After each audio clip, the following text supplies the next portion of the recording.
Hello, everybody. It's another USL and New England preview. This time it is Rhode Island FC as they travel to Birmingham, Alabama for an 8 p.m. kickoff on Saturday. Now, this game,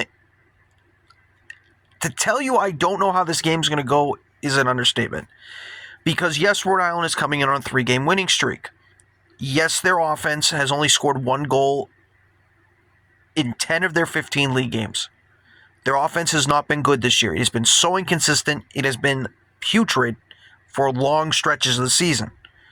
They're now going to Birmingham, who's playing a team who you can say is offensively worse. They're just like Loudoun United, where they're drawing every time, basically. They sit 13th, I believe, in the divisions, in the conference standings. I don't know why I said division there. But when I look at this Birmingham team, it's kind of the opposite with Rhode Island on the road. And I'll explain what I mean by that. So, Rhode Island on the road this year, they've had trouble scoring with their goals in the first half. They've been a second half team when it comes to scoring. With Birmingham, though, it's the opposite at home for them. So, Birmingham at home is scoring the majority of their goals in the first half. And then their offense is kind of going away in the second half. Now, they have scored 3 goals in all their home games between the 75th and the 90th minute. So, they have found ways to clutch games. But both these teams struggle to score, so I don't think you're going to see a high-scoring affair in this game. I really don't. I think this is kind of going to be kind of like the Hartford-Loudoun game that I put on my YouTube, where I said a 0-0 game. I could see kind of the same thing with this. Now, there is one thing, though, and that these two teams played each other early in the year. Now, before this season, Rhode Island had owned Birmingham. They hadn't lost. And then it came this year. They were at home. I was at that game. It was a complete ass-kicking. 3-1 Birmingham won that game. It wasn't competitive at all from Rhode Island on their side. And you know what? Let me be clear on something here. Could I see something like that happening in this game? Absolutely, but I'm not predicting it because I think it's going to be a low-scoring affair. Birmingham needs the points desperately. They just played on Wednesday. They lost a pretty good game by them, but it is Louisville, so Louisville won the game 2-1. But Rhode Island this season has played teams that have played on Wednesday. And I don't think they've won any of those games. Like, that's an issue. You should have the fresher legs, so you shouldn't be getting beat like that.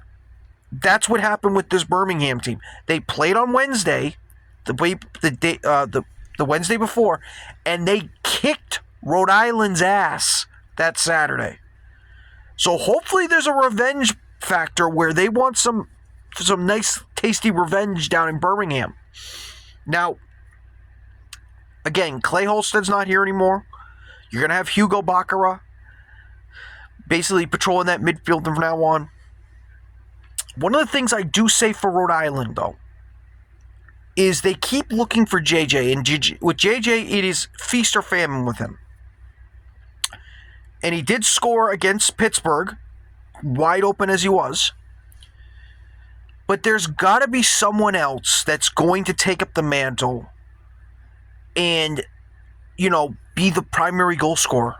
There has to be. Because teams are going to just keep focusing on JJ, and we know when JJ gets irritated, he gets a yellow card, and all of a sudden he loses his style of play.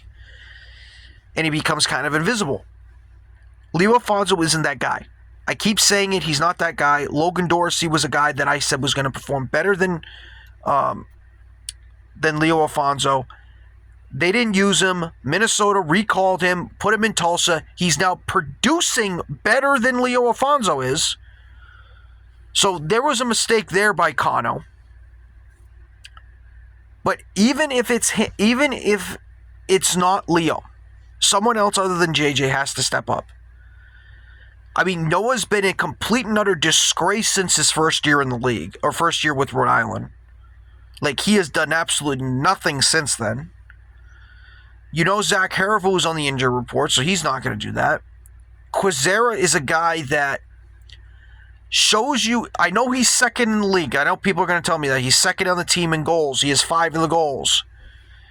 But he's a guy that always is yelling at the ref, always get in trouble with the ref, and he loves to take players one-on-one when he doesn't need to. Like, he has good passing. Use that skill, dude. Stop taking the ball and trying to dribble past everybody. Like, that's what one of the things that drives me nuts with Quezera, because every time he has the ball, it feels like he's going to turn it over that moment. Frank Nodarse is starting to seem like he's getting his groove, because he got a goal. Again, I know that was in the rain against Hartford, but hopefully he'll start producing. But the other thing that's going to be big for me is Koke. Okay, Koke, you just got that extension. Can you start playing like the goalkeeper like you did last year? Because you've had a down year this year. You're 11th in the league. It's not like you're a top keeper. You're not. You're a mid to bottom keeper. Like, he needs to figure out his game too. Because he's had moments where he's cost the team points. Too many of those. So we'll see what happens there. If I had to give a prediction for this game, though, I'm going to go 1-1. I'm going to say 1-1 draw. That's personally how I'm going to feel with this. Because I haven't seen anything in the last month for Rhode Island, where I believe they're now on 4 straight games with 1 goal or less, where they can score 2 goals. And this Birmingham defense at home has been really good. Just their offense that's been inept. So I think it's going to be another low score. I don't think it's going to be a disastrous, bad watching game as the Hartford-Loudoun game is. But this might be close to second. We'll see what happens, though. Rhode Island has a chance, though, with this victory to move up the standings and go into 5th place at the end of the week. We'll see. So take care, everybody. I will see you next time for my reaction to this. Like I said, hopefully Rhode Island wins, but I think it's going to be a low-scoring, kind of a boring game. So I'll see you next time.